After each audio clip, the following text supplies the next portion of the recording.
सुंदरम है, क्योंकि निराकार परमात्मा शिव ही आकर सत्य भागवत अमृत वर्षा करते हैं। इसलिए कार्यक्रम का अगला नाम क्या है? रुद्र ज्ञान यज्ञ सत्य भागवत अमृत वर्षा। इसमें कथा शब्द कहीं भी नहीं है, इसमें कथा शब्द नहीं है।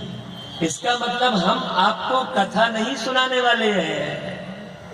सारी दुनिया आपको कथा सुनाती है, हर भागवत कथावाचक आपको कथा सुनाते हैं। तो मेरी मीठी माताओं और भाइयों, आज आप थोड़े से आए हैं, मुझे मालूम है पहले दिन थोड़े से आते हैं, और यहां से जब पहले दिन आप सुन के जाएंगे तो आप 10 लोगों को जरूर बताएंगे कि चलो भाई जल्दी जल्दी चलो। ऐसा बात आपको रहस्य कभी नहीं सुनने मिलेगा। कथा और प्रथा ने बढ़ाई व्यथा,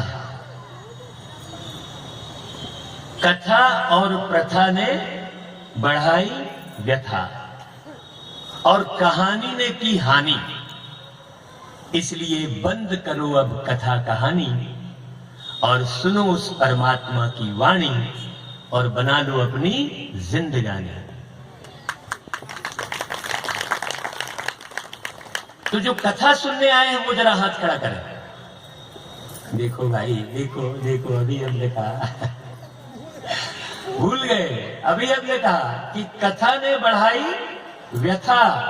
तो यदि कथा सुनने आप हाथ खड़ा कर रहे हैं, मतलब आप अपने जीवन में व्यथा बढ़ाना चाह रहे हैं क्या है? हमने क्या कहा? कहानी ने की हानि। हम कथा का वर्णन करेंगे, आप कथा के रस में नहीं डूबना, आप कथा का सार उठाना। कथा जरूर बोलेंगे, क्योंकि यदि हम भागवत की कथा नहीं बोलेंगे तो वो पूर्ण नहीं कहलाएगी भक्ति मार्ग के हिसाब से।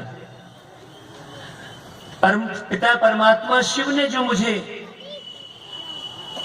इस कार्यक्रम का जो विस्तार सिखाया है, सवेरे अमृत बेले उठा उठाकर, प्रतिदिन रात्रि 2 बजे उठकर 2 से 4 में मैंने उस रुद्र पिता परमात्मा के साथ संबंध बनाया और एक एक कथा का अध्ययन किया और पूछता चला गया कि वो प्यारे मेरे मीठे बाबा, मैं उन्हें क्या बोलता हूं? मैं क्या बोलता हूं उन्हें? बाबा। आप कहते हैं राम, कभी कहते हैं आप कृष्ण, कभी कहते हैं आप शिव, लेकिन मैं क्या कहता हूं उन्हें? बाबा, क्योंकि मैंने संबंध बनाया है। और आप शादी के कार्ड में क्या लिखते हैं सबसे पहले?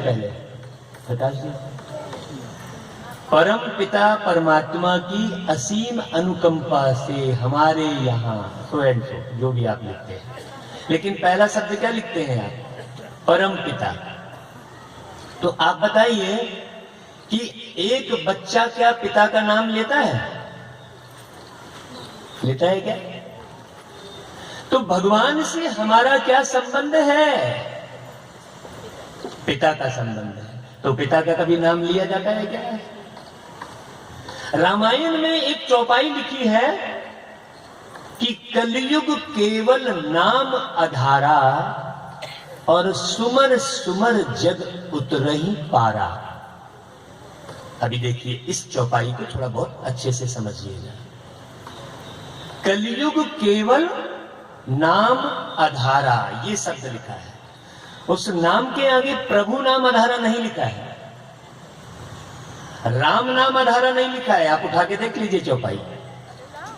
कलयुग केवल नाम आधारा, इसका मतलब क्या हुआ कि कलयुग में लोग केवल अपने नाम के आधार पर काम करेंगे। एक मंदिर में पंखा भी लगाएंगे ना, तो उसमें नाम लिखवाएंगे। जब नीचे नाम लिखा रहेगा तभी दान करेंगे, नहीं तो दान भी नहीं करेंगे। तो तुलसीदास जी ने पहले ही बोल दिया था कि कलयुग में लोग केवल नाम के आधार पर इस भाव से तरने का माध्यम समझेंगे, अपने ही नाम की माला जपेंगे। सुमर सुमर जग उतर ही पा रहा है, मतलब लोग क्या करेंगे, अपने नाम की माला जपवाना पसंद करेंगे। मैं आपके नाम से महिमा गाने लग जाऊं, आप फूल के कुप्पा हो जाएंगे, फुग्गे की तरह। और नाम की माला सुन के फुग्गे की तरह फूलेंगे तो एक छोटी सी भी सुई चुभी तो फुग्गा गया एक किनारे। तो नाम के आधार पर जो आपको खुशी मिलती है, वो खुशी आपकी कितनी देर चलती है? थोड़ा सा भी किसी ने धक्का लगाया, आपकी खुशी गई। फिर खुशी के लिए फिर आधार ढूंढते हैं, फिर कोई चुटकुला चाहिए, फिर कोई गीत चाहिए, फिर किसी का प्रेम चाहिए, फिर किसी का सम्मान चाहिए। ये चाहिए में आपका जीवन चाह जो है आह में बदलती चली जाती है और राह नहीं मिल पाती है। चाह क्या होती है? दिन पर दिन चाह बढ़ती चली जाती है और चाह जो है आह में बदल जाती है और राह फिर हम भटक जाते हैं। इसलिए मेरी मीठी माताओं, हमने आपसे क्या बोला कि हम उस परम पिता परमात्मा का नाम नहीं लेते हैं, क्योंकि तुलसीदास जी ने कहीं नहीं बोला है कि भगवान का नाम रटो। अब आपने अर्थ स्पष्ट समझ लिया। भगवान से संबंध बनाओ, अपना मानसिक संबंध बनाओ, अपना बौद्धिक संबंध बनाओ, अपना सांस्कारिक संबंध बनाओ। अभी समझना संबंध कैसे बनाना भगवान से, कैसे संबंध बनाना। अब हम सोचते हैं कि हमने जो है एक बगीचे से जाकर अच्छे खिले हुए फूल को तोड़ लिया और उसको खुशबू रहित करने की शुरुआत कर दी, क्योंकि फूल पेड़ से हटा और उसमें से खुशबू गई। और उसी प्रक्रिया को हम भगवान पर चढ़ाते हैं। मेरी मीठी माताओं, फूल तोड़कर चढ़ाना ये तो आपकी प्रथा है, लेकिन भगवान की क्या जो कथा है वो सुनिए। भगवान की कथा मतलब भगवान की वाणी। भगवान क्या कह रहे हैं कि बच्चे, तुमको फूल तोड़कर मुझे नहीं चढ़ाना है, तुम्हें स्वयं फूल बनना है। अगर आप स्वयं फूल की तरह बनेंगे, और सबसे फूलों का राजा कौन सा है? फूलों का राजा है गुलाब। और गुलाब कैसे तैयार होता है? सबसे पहले उसकी कली को चक्कू से काटा जाता है। अभी समझ रहे हैं? आपके जीवन में भी काटने वाले बहुत लोग आते हैं, आप काटने से घबराइए नहीं। फूल कैसे बनेंगे उसका भी मैं आपको दृष्टांत दे रहा हूं। तो गुलाब के फूल को सबसे पहले चक्कू से काटा जाता है, वो कुछ नहीं बोलता। फिर उसके बाद उसमें गोबर लगाया जाता है। कोई सेंट नहीं लगाया जाता है, कोई खुशबूदार चीज नहीं लगाई जाती। आपकी बात को भी काटने वाले बहुत लोग होंगे और गोबर लगाने वाले होंगे, लेकिन वो गुलाब का फूल कटने के बाद, गोबर लगने के बाद जमीन से संबंध बनता है उसका। उसके बाद क्या गोबर की खुशबू आती है क्या उसमें? क्यों आता है? गुलाब के फूल में गोबर की खुशबू आती है क्या? नहीं आती है। वैसा ही हमें ये फूल बनने की प्रक्रिया है। अभी समझता आप अच्छे से? इस कलियुगी संसार में कांटा लगाने वाले बहुत लोग मिलेंगे आपको, काटने वाले, और आपका अपमान करने वाले, गोबर लगाने वाले भी बहुत मिलेंगे। लेकिन आप उस तुमेव माता च पिता तुमेव बंधु च सखा तुमेव, मतलब वही माँ है, वही पिता है, वही बंधु है, वही सखा है। तुमेव सर्वम मम देव देवा, सर्व संबंध उससे बनाने की जरूरत है। मुझ आत्मा ने उस परमात्मा से सर्व संबंध बना लिए हैं। अब गुलाब क्या कर रहा है? धरती माता से क्या कर रहा है? कटने के बाद, गोबर लगने के बाद क्या कर रहा है वो गुलाब? धरती से संबंध बना रहा है। धरती मां से संबंध बनाने के कारण उसके अंदर में गुलाब की बदबू, गोबर की बदबू नहीं आ रही है। उसी प्रकार आप इस कांटे रूपी कलयुगी संसार में परमात्मा का पहला शब्द पा है और आखिरी शब्द मां है। इसका मतलब पहला शब्द पा यानी पिता और आखिरी शब्द मां यानी माता। क्लियर हो गया? तो आप आत्मा, आज आत्मदेव ब्राह्मण की कथा मैं शुरू करूंगा। आप आत्मा परमात्मा से संबंध बनाने का पुरुषार्थ कीजिए। और ये पूजा, ये आरती, ये टेम्परेरी है। इससे आपका संबंध नहीं बन रहा है। तुलसीदास जी ने उत्तरकांड में 275 में चौपाई में इसमें लिखा है, भगवान की वाणी उसमें लिखी है। भगवान ने कहा कि मैं किसी जप से, तप से, आरती से, पूजा से, तीरथ से नहीं मिलता। स्पष्ट लिखा है। अगर आप रामायण को और गीता को मानते हैं तो उसमें स्पष्ट लिखा है, मैं पूजा से, आरती से, जप से, तप से, तीर्थ से नहीं मिलता। फिर कैसे मिलता है? अब आगे की कथाओं में आप सुनेंगे, आपको पूरा स्पष्ट हो जाएगा कि भगवान कैसे मिलता है। और मैं गारंटी लेता हूं, यदि आप 7 दिन लगातार सुनेंगे, समय पर आकर सुनेंगे, विधि प्रमाण सुनेंगे, तो मैं गारंटी लेता हूं कि 7 दिन के अंदर आपको भगवान की अनुभूति हो जाएगी। और इन 7 दिनों के अंदर जैसे राजा परीक्षित मुक्ति को पाए, जैसे धुंधकारी मोक्ष को प्राप्त किया, धुंधकारी के लिए जो है स्वर्गलोक से विमान आया, राजा परीक्षित के लिए स्वर्गलोक से विमान आया, ये कथाओं में वर्णन है। उसी प्रकार इस सत्य भागवत अमृत वर्षा का रस स्वादन आप पूरे 7 दिन करेंगे। और यदि आप कहें तो मैं 5 दिन में पूरा कर लूंगा। अगर आपके पास 7 दिन का समय नहीं है तो मैं 4 दिन में भी पूरा कर सकता हूं। 4 दिन में आप चारों युगों की प्राप्ति कर सकते हैं। 5 दिन में आप पूरे 5 विकारों से, विषय विकारों से मुक्त हो सकते हैं। और 7 दिन में आप सप्त ऋषि से संबंध बना सकते हैं। 7 दिन होते हैं। एक व्यक्ति की जिंदगी केवल 7 दिनों की होती है। 8वां कोई दिन होता है क्या?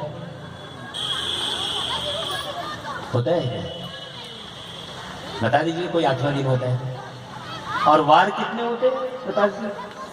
7 दिन होते हैं। और वार, आप में से थोड़ा जोर से आवाज बोले, वार कितने होते हैं जी?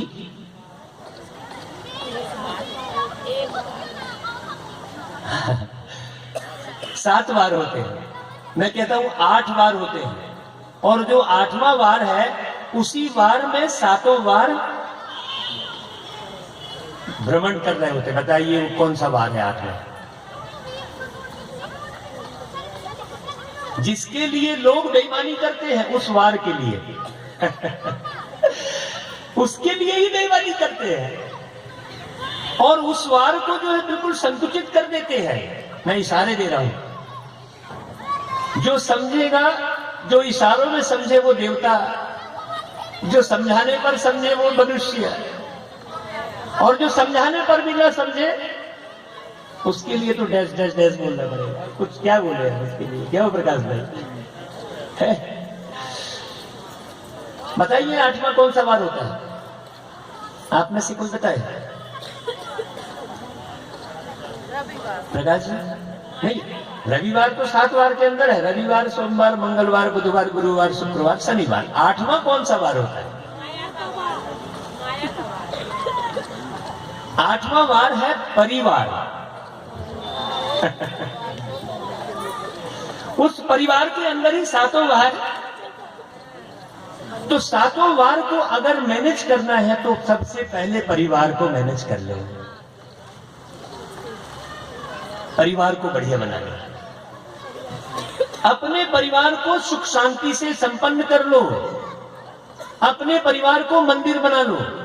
इस 7 दिन में मुंडी बस मत हिलाना, नहीं तो हम ऐसी ऐसी कथा सुनाएंगे आपको आनंद भी आएगा और अंदर बाण भी लगेगा आपको, क्योंकि ज्ञान को गंगा भी कहा जाता है, ज्ञान को बाण भी कहा जाता है। ज्ञान की धारा भी कहा जाता है, ज्ञान को अमृत भी कहा जाता है। हम ऐसा ज्ञान आपको बताएंगे। तो 7 दिन होते हैं। अब देखिए ये जो 7 शब्द है ये कितना महत्वपूर्ण है। 7 सुर होते हैं, सा रे गा मा पा धा नी, फिर उसके बाद कौन सा वापस कौन सा आ जाता है, सा। पहले नीचे जो है नीचे का स्वर और फिर ऊपर का स्वर वापस फिर सा आ जाता है। मैंने सुर कितने हुए, 7। यदि आपने इन 7 दिनों में उस 7 सुर को पहचान लिया तो आप सुर बन जाएंगे। सुर का मतलब क्या हुआ, देखिए एक एक शब्द में कितनी गहराई छुपी हुई है। आप सुर बन जाएंगे जब आप 7 सुर को मैनेज कर लेंगे। तो सुर यानी होता है देवता और असुर यानी होता है राक्षस। ये जो हमारे संगीतकार लोग बैठे हैं ये सब सुर में है। क्यों भाई साहब, काली 2 में आप आर्गन बजाएंगे तो क्या ढोलक आप काली 3 में बजाएंगे क्या, नहीं बजाएंगे। और उसके बाजू में बैठे हमारे पैड वाले, ये लोग पहले आप देखना तबले में सुर मिलाते हैं। तो मैंने परिवार की बात कही, 7 दिन की बात कही, एक वार की बात कही। ये परिवार आपका कैसे मैनेज होगा, जब आप सुर मिलाएंगे। है कि नहीं, क्या भाई दीदी, ध्यान से सुन रहे ना, जब आप सुर मिलाएंगे। चलिए एक गीत शुरू करते हैं। आरती हो गई तैयारी? हाँ। आप लोग सुनने में इतने मगन हो गए थे कि आरती की तैयारी हो गई करके नहीं बताया। हमने कहां पर ब्रेक किया है आप हमें बताइएगा। हम आरती शुरू कर रहे हैं, कहां पर हमने छोड़ा है आप में से कोई बताइएगा, ठीक है?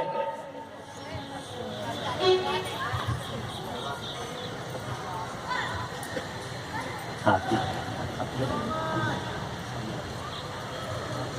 बोलिए सभी जय श्री कृष्णा, राधे राधे।